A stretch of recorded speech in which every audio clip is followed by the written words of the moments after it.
when you have to make change, you have to make the change at the level of the understanding, where the graha, which is understanding and which is trying to make that synthesis, Rahu. Because once that synthesis is done, Ketu will just act upon it. So once to energy which will just act upon it, what change can you do then? How can you affect that? You don't have much room for affecting that. Okay, if you want to affect Ketu, go to the Rahu again, change that things, and let the input be something different. So you have to go via Rahu to, you have to feed something different to the mouth and process something different to the head for the tail to act in that. That's very beautifully explained. Yes. And okay, now my next question is that what do you think, PT?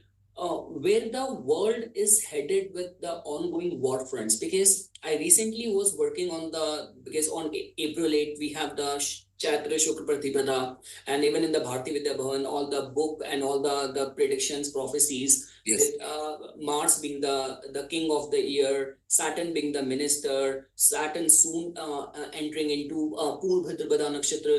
So what do you think? What the world order, what we are heading? And because so many, so I just want to know, what do you think? As per the astral involvement, where we are heading? The thing is, like I've been saying, we have been in war situations in 2020 when Jupiter-Saturn conjunctions happened, and I said the world is in transformation already. So that was a war, but people didn't see it as war from 2021 when lockdowns happened, and some people did not see it as a war, but it was war. Okay, but it's just more modern war. It's not the war as people understand war. Okay, now more old style conflicts, which people can understand as war, like Russia, Ukraine, and Middle East and everything, have started happening now. Which is the second phase of this. And because of the Mars and Saturn energy in 2024, if you have the chart of the new year, 8th April, it's like 6th and 8th house, 6th, 7th, 8th house, most of the Ketus in the ascendant, so there is a whole thing where, according to me, all of those will increase configurations. But since Ketu is an ascendant, you won't see anything that clearly as yet, which is, I said, behind the scenes. Okay, there's a lot of stuff going on right now behind the scenes. A lot of war fronts are opening between different so-called countries. Okay, but they won't be seen as yet. Like some things you'll see, okay, Middle East, it's escalating. You'll see the escalation. You'll see that thing, the Russia, Ukraine carrying on and these things and stuff like that. But the actual big picture around the world will not be clear. It'll increase everywhere, at the diplomatic levels, at all those levels. Those signs will be there for people, but nothing upfront, for at least 1 year right now, 24 to 25. It's all increasing, but it's not visible. So that's the basic thing. It's more 8,000, the whole thing, more Ketu, more hidden. So, yeah. And Prash, you mentioned something about the motion of the planet Jupiter as well. Like, when we were having a conversation, you want to talk about something about that as well? How the Jupiter going Atichari from 2025 onwards for 8 years until 33. Okay. It'll be going through 12 signs in 8 years. Wow. Okay. Jupiter usually takes 12 years to go through 12 signs. Everyone, 1 year per sign. Yes. And when Jupiter goes so fast, it means for human beings that divine safety net is less. Because Jupiter is the divine safety net, right? Right. Now, when Jupiter's motion is so fast, that means the divine safety net is not going to be there that much. So 2025 to 2033, more things can happen. Okay. So Jupiter is also given that thing, okay, green light. basically, to the reset thing, what I call the reset. Things have to, like, before the human structures and systems have to collapse. The old system has to collapse before the new one is built. Okay. So there's the Jupiter also has given green light to that collapse from 2025 onwards. Okay. That's what the meaning of the Jupiter being Atichari, is as a whole. Because Jupiter's green light is also required, because without that, it's not.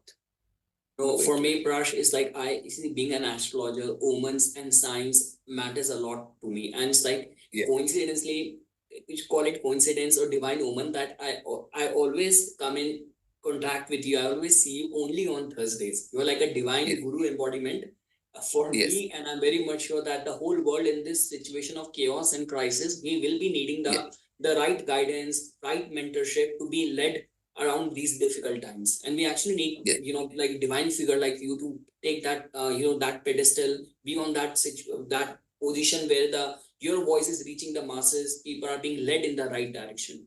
So Prash, and I want to conclude this session on this last note, on this thing that the meditation which you have been conducting workshops extensively all around the globe, traveling around the world. So what around the world, not the globe, but the world, yes. Sorry. So So what do you have to add? Like anything about the benefits of meditation? How people's lives are transforming? It's anything about that? What I have to say about that is, like, it is necessary for every human being. It's essential as eating, sleeping, and all other things that being sent to themselves. And because through human body, like, we have been given attention in this body right now. So we have to use the body wisely.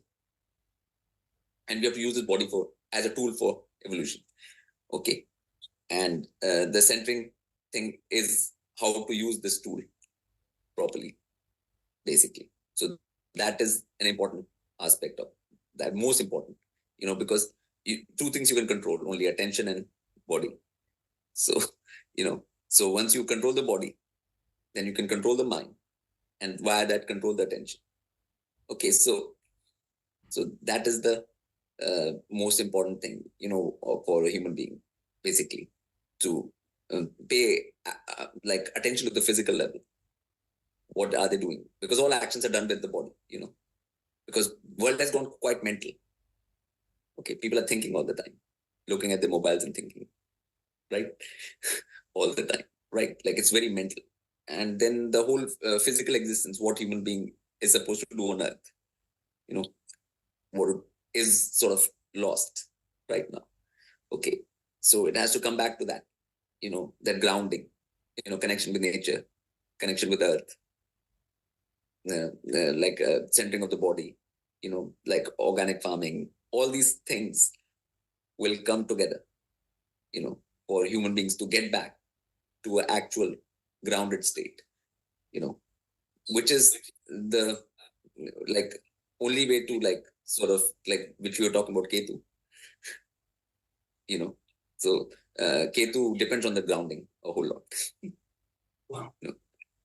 You can't be ungrounded, but obviously Rahu has to feed the right information about grounding, how to ground, and to be in the physical world and not be in the mental world and all of that, so that is the best remedy for Ketu also, basically, Wow.